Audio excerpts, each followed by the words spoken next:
নমস্কার, আপনারা দেখছেন অভিজিৎ অফিসিয়াল। আমি অভিজিৎ। সম্প্রতি রাজ্যের যে ছখানা বিধানসভার উপনির্বাচনের ফলাফল ঘোষণা হয়েছে, তাতে দেখা যাচ্ছে ছখানা কেন্দ্রেই তৃণমূল কংগ্রেস মানে রাজ্যের শাসক দল জয়লাভ করেছে এবং ভালো মার্জিনে জয়লাভ করেছেন। তো এর আগে যখন 13ই নভেম্বর ভোট গ্রহণ হয়েছিল, তারপরে আমি একটা প্রেডিকশন ভিডিও বানিয়েছিলাম, ওতে জানিয়েছিলাম কোন কেন্দ্রে কে জয়লাভ করতে পারে। তাতে আমি এটা বলে দিয়েছিলাম যে 5টা কেন্দ্রে তৃণমূলের জয় প্রায় নিশ্চিত, আর একটা কেন্দ্রে বিজেপি তৃণমূল হাড্ডাহাড্ডি লড়াই হতে পারে 50-50%, এবং যারাই জিতুক সে তৃণমূল বা বিজেপি খুব কম মার্জিনে জিতবে। 5টা যেটা জয় তৃণমূলের প্রায় নিশ্চিত আমি বলেছিলাম, সেটা হচ্ছে মেদিনীপুর, নৈহাটি, হাড়োয়া, সিতাই এবং তালডাংরা। আর যেটা হাড্ডাহাড্ডি 50-50 লড়াই হওয়ার চান্স ছিল সেটা হচ্ছে মাদারিহাট। ওখানে আমি বলেছিলাম খুব কম ব্যবধানে যেই জিতবে, কারণ ভোট গ্রহণের আগে পর্যন্ত ওখানে কিন্তু বিজেপি সব থেকে শক্তিশালী ছিল, বিজেপিরই জয়লাভ করার কথা ছিল। কিন্তু অনেকগুলো ইস্যু সামনে এসেছিল, যেমন জলমালার বিদ্রোহ ইত্যাদি, আরও ক্যান্ডিডেটকে নিয়ে বিদ্রোহ। তো সেগুলোর ফলে ভোট গ্রহণের পরে আমি যেটা বলেছিলাম যে ওখানে 50-50 চান্স ছিল বিজেপির, কিন্তু ওখানে দেখা গেছে বিজেপি পরাজিত হয়েছে। তো এইবার যেটা ভোটে যেটা দেখা যাচ্ছে, যে কেন্দ্রগুলোতে যে ফলাফল হয়েছে, যেমন আমি যদি প্রথমে আসি সিতাইতে 1,65,984টা ভোট পেয়েছে তৃণমূল কংগ্রেস, বিজেপি পেয়েছে 35,348। হারের ব্যবধান প্রায় 1,30,636। ওখানে অলরেডি 40%-এর কাছাকাছি প্রায় সংখ্যালঘু অধ্যুষিত। তো ওখানে তৃণমূল কংগ্রেসের জয়লাভ প্রায় নিশ্চিত ছিল, যেখানে সঙ্গীতা রায় বাসুনিয়া, নয়, সঙ্গীতা রায় এবার উনি উল্লেখ করেছেন, তো সেই হিসাবে সঙ্গীতা রায় তিনি জয়লাভ করেছেন। তো ওনার জয়ের ব্যাপারে প্রায় নিশ্চিত ছিলাম, কিন্তু এতটা মার্জিন হবে সেটা কিন্তু আশা করা যায়নি। ওখানে ব্যাপকভাবে উনি জয়লাভ করেছেন। দ্বিতীয় যে কেন্দ্রটার কথা বলবো সেটা হচ্ছে মাদারিহাটে এর আগে 2016 এবং 2021-এ বিজেপির মনোজ টিগ্গা জয়লাভ করেছিল, আপনি নিশ্চয়ই জানেন। এবং ওখানে কিন্তু বিজেপির একটা ভালো সংগঠন ছিল। তৃণমূল কংগ্রেস কখনো ওই আসনে জয়লাভ করতে পারে না, এবং বিজেপির ভালো শক্তপোক্ত সংগঠন ছিল, তো সেই হিসাবে ওটা কিন্তু বিজেপির একটা ভালো সিট ছিল। তো ওখানেও দেখা গেছে মাদারিহাটে তৃণমূল কংগ্রেসের যিনি ক্যান্ডিডেট ছিলেন জয়প্রকাশ টাপ্প, উনি ওখানে জয়লাভ করেছেন এবং উনি ভোট পেয়েছে 79,186। আর বিজেপির ক্যান্ডিডেট যিনি রয়েছেন উনি ভোট পেয়েছেন 51,018টা। জয়ের ব্যবধান ওখানে 28,168। এই মাদারিহাটে কিন্তু আমরা যদি দেখি, এর আগে যেটা বিধানসভার ভোট হয়েছিল সেখানে কিন্তু যিনি মনোজ টিগ্গা বিজেপির জয়লাভ করেছিলেন প্রায় 30,000 ভোটে জয়লাভ করেছিলেন। তো সেখানে তৃণমূল কংগ্রেস সেটাকে পেরিয়ে ওই কেন্দ্রে 28,168 ভোটে জয়লাভ করেছে। এগুলো কেন হয়েছে পরে আমি বিশ্লেষণ করছি, প্রথমে এটা জানিয়ে দিই। নেক্সট যেটা আসবো নৈহাটিতে পার্থ ভৌমিক, যিনি জয়লাভ করেছিলেন 2021 সালে। এবার ওখানে দাঁড়িয়েছিলেন তৃণমূল কংগ্রেসের সনদ দে আর বিজেপির রূপক মিত্র। তো তৃণমূল কংগ্রেসে যিনি জয়লাভ করেছেন সনদ দে 78,772টা ভোট পেয়েছেন, আর রূপক মিত্র 29,495টা ভোট পেয়েছেন। এখানেও জয়ের ব্যবধান 49,277। নেক্সট হচ্ছে হাড়োয়াতে এর আগে 2021 সালে হাজী নুরুল ইসলাম জয়লাভ করেছিলেন, যিনি বসিরহাটের এমপি হয়েছিলেন। কিছুদিন আগে উনি মারাও গেছেন। তো যেহেতু উনি এমপি হয়েছিলেন, সিটটা খালি হয়েছিল, ওটা সংখ্যালঘু অধ্যুষিত এলাকা। এখানে তৃণমূল কংগ্রেস আমি এক টাকা বলেছিলাম ওয়াক ওভার পাবে, এবং সেইভাবেই পেয়েছে। এখানে হাজী নুরুল ইসলামেরই ছেলে যিনি দাঁড়িয়েছিলেন তিনি জয়লাভ করেছেন তিনি ভোট পেয়েছেন 1,57,072টা। আর বিজেপি এখানে ভোট পেয়েছে 13,570। এখানে দ্বিতীয় পজিশনে বিজেপি নেই, এখানে দ্বিতীয় পজিশনে আছে আইএসএফ। তিনি ভোট পেয়েছেন, আইএসএফের যিনি ক্যান্ডিডেট ছিল 25,684। এখানেও জয়ের ব্যবধান 1,31,388। সব থেকে বড় ব্যবধানের জয় কিন্তু এই ছটার মধ্যে এখানে। নেক্সট হচ্ছে মিদনাপুরে এর আগে জানেন জুন মালিয়া এমএলএ ছিল, উনি মেদিনীপুর লোকসভায় এমপি হওয়ার জন্য আসনটি খালি হয়ে যায়। এখানে তৃণমূল কংগ্রেসের তরফে দাঁড়িয়েছিলেন সুজয় হাজরা, যিনি ভোট পেয়েছেন 1,15,104খানা ভোট। আর বিজেপির ভোট পেয়েছেন যিনি ক্যান্ডিডেট ছিলেন 81,108টা ভোট। এখানেও জয়ের ব্যবধান তৃণমূল কংগ্রেসের 33,996। নেক্সট যে কেন্দ্র হচ্ছে তালডাংরা বাঁকুড়ার, ওখানে গতবার অরূপ চক্রবর্তী জয়লাভ করেছিলেন, যিনি জয়লাভ করে এমপি হয়ে বাঁকুড়া আসনে চলে যাওয়ার ফলে আসনটি খালি হয়েছে। এখানে তৃণমূল কংগ্রেসে যিনি দাঁড়িয়েছিল উনি জয়লাভ করেছেন, উনি ভোট পেয়েছেন 98,926। আর বিজেপির ভোট যিনি ক্যান্ডিডেট উনি পেয়েছেন 64,844। তো এখানেও জয়ের ব্যবধান 34,082। এই কেন্দ্রে এই তালডাংরাতে গতবার অরূপবাবু জয়লাভ করেছিলেন মাত্র 12,000 ভোটে। যেটা মেদিনীপুর বলছি, সেখানে এর আগের বার যিনি জয়লাভ করেছিলেন জুন মালিয়া 24,000 ভোটে। হাড়োয়াতে এর আগে হাজী নুরুল ইসলাম 80,000 ভোটে জয়লাভ করেছিলেন। তো প্রত্যেকটাতে নৈহাটিতে পার্থবাবু 19,000 ভোটে জয়লাভ করেছিলেন। সিতাইতে জগদীশচন্দ্র বসুনিয়া উনি 10,000 ভোটে মতো ভোটে জয়লাভ করেছিলেন। মাদারিহাটে যারা বলেছি আগে, মনোজ টিগ্গা প্রায় 30,000 ভোটে জয়লাভ করেছিলেন। তো এই হচ্ছে ভোটের ফলাফল।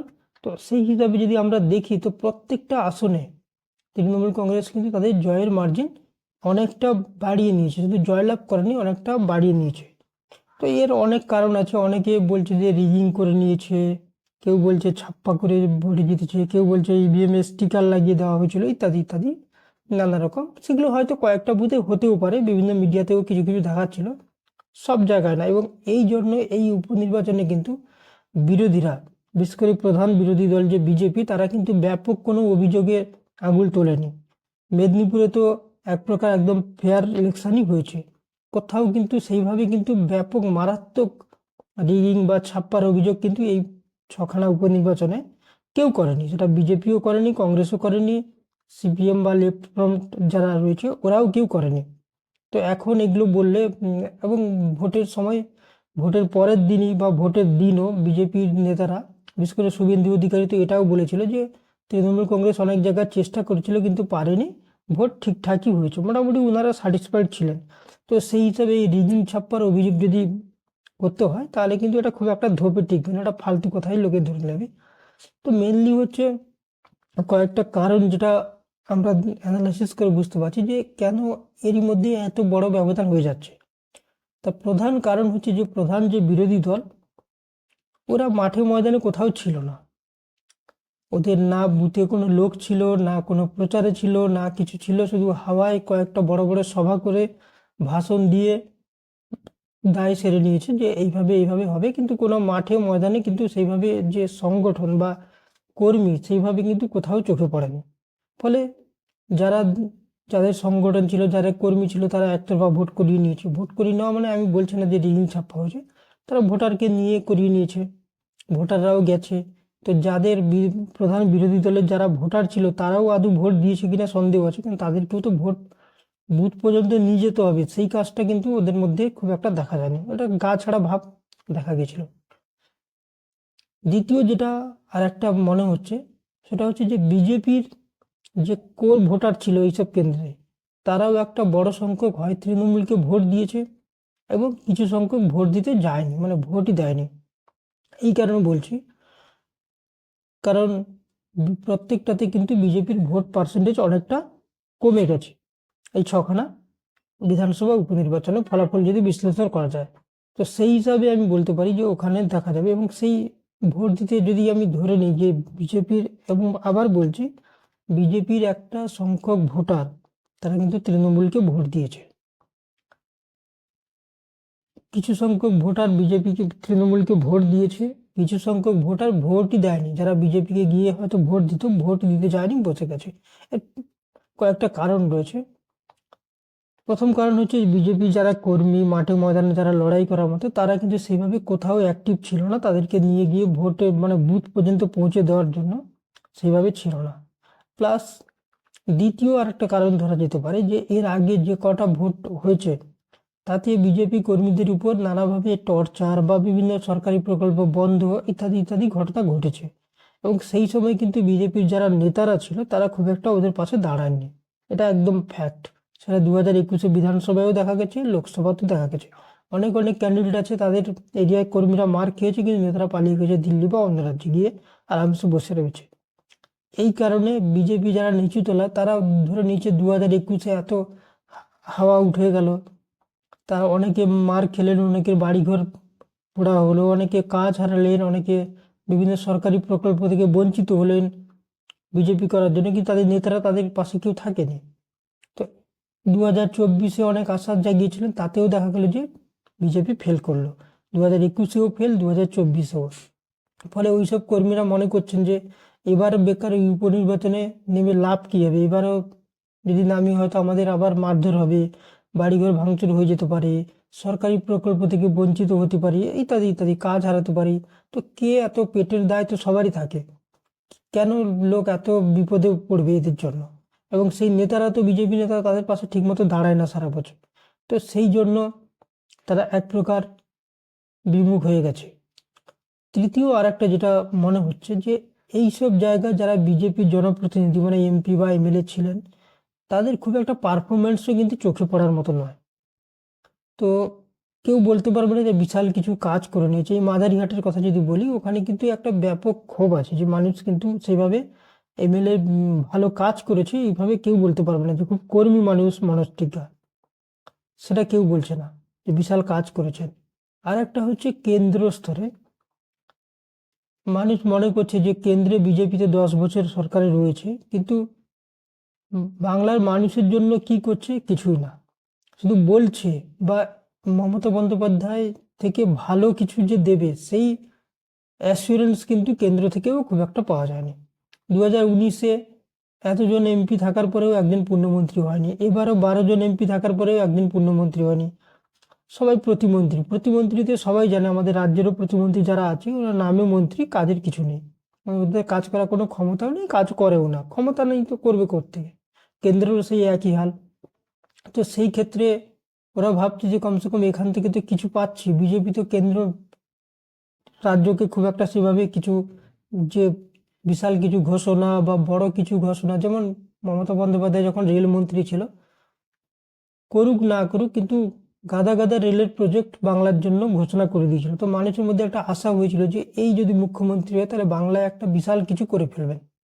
সেই ধরনের কিন্তু কোনো বিজেপির কেন্দ্র নেতা বা কেন্দ্রমন্ত্রী বা কেন্দ্র সরকারের তরফ থেকে রাজ্যের জন্য সেভাবে কিন্তু কোনো কিছু ঘোষণা বা কোনো স্বপ্ন সেভাবে মানুষ দেখতে পাচ্ছেন। তো এইগুলোর কারণের জন্য কিন্তু পিছিয়ে পড়ছে। এবং এইভাবে যদি চলতে থাকে, আমার মনে হচ্ছে 2026-এ বিজেপির খুব একটা ভালো ফল করবে বলে মনে হচ্ছে না। মনে হয় যে 77খানা গতবার মানে 2021-এ বিজেপি জয়লাভ করেছিল, সেই 77খানা সিট ধরে রাখাই মনে হচ্ছে এবার খুব মুশকিল হয়ে যাবে। দেখা যাক ওনারা কি করেন, বা ওনারা কিভাবে সংগঠন চালান, বা আগামী দিনে ওনাদের পরিকল্পনা কিভাবে সাজান। তবে এই ধরনের শুধু শুধু এই রিগিং ছাপ্পা এইসব গালগপ্প দিয়ে কিন্তু ভোটে যেতে যাবে না। যেমন কিছু নেতা আমি দেখছি একজন বলছেন যে ইভিএম চেঞ্জ করে তৃণমূল কংগ্রেস জয়লাভ করছে। ভোট হয় কেন্দ্রীয়, মানে ভোট করে কেন্দ্রীয় নির্বাচন কমিশন, ইভিএম পাহারা দেয় কেন্দ্রীয় বাহিনী, সিল করে করে দেওয়া হয়, এটাকে কেন্দ্রীয় বাহিনী পাহারা দেয়। তারপরে ইভিএমটাকে কিভাবে চেঞ্জ করে দেওয়া হয়, এইসব গাঁজাখুরি গল্প বলে কিছু লাভ নেই। তাহলে কি কেন্দ্রীয় বাহিনী ইভিএম চেঞ্জ করে দেয়, বা কেন্দ্রীয় বাহিনীর মদতে গিয়ে তাহলে ইভিএম চেঞ্জ করে দেওয়া হয়? আর যদি কেন্দ্রীয় বাহিনীও যদি এই কাজ করে, তাহলে আপনারা ভোটের আগে বা এত হাজার কোম্পানি, সব জায়গায় কেন্দ্রীয় বাহিনী, সব জায়গায় কেন্দ্রীয় বাহিনীটা চান কেন? আপনাদের যদি কেন্দ্রীয় বাহিনীর প্রতিও ভরসা নেই, এরপরে তো বলবেন যে আপনারা যে ভোটটা হয়তো ভগবানই চেঞ্জ করে দিয়েছে ব্যালটে। এই ধরনের ভুলভাল কথা বলে কিন্তু বেশি দিন টেকা যাবে না। আসল কাজগুলো যেগুলো নিজেদের গাফিলাতি আছে, নিজেদের দুর্বলতা আছে, সেগুলোকে আগে ঠিক করতে হবে।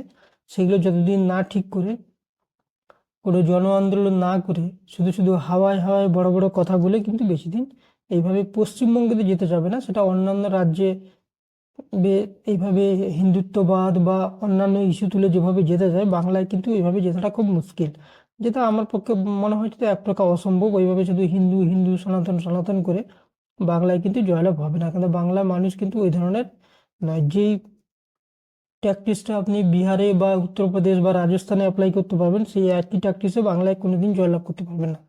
তো এই জন্য বারবার বিজেপি ফেল করছে। তারা আসল অসুখটা না ধরে শুধু এই রিগিং ছাপ্পা এইসব ভুলভাল কথা বলে হাওয়া গরম আর বড় বড় স্টার নিয়ে এসে ভাষণ দেওয়া, কাকে কোবরা নিয়ে এসে কেউ এসে বলছে আমি কোবরা, ছোবল এক ছোবলে ছবি, এইসব বলে বাংলায় কিন্তু যেতে যাবে না। আসল যে নিজেদের সমস্যা রয়েছে সেগুলোকে ঠিক করে সব থেকে একজোট হয়ে ভোটে লড়াই করতে হবে।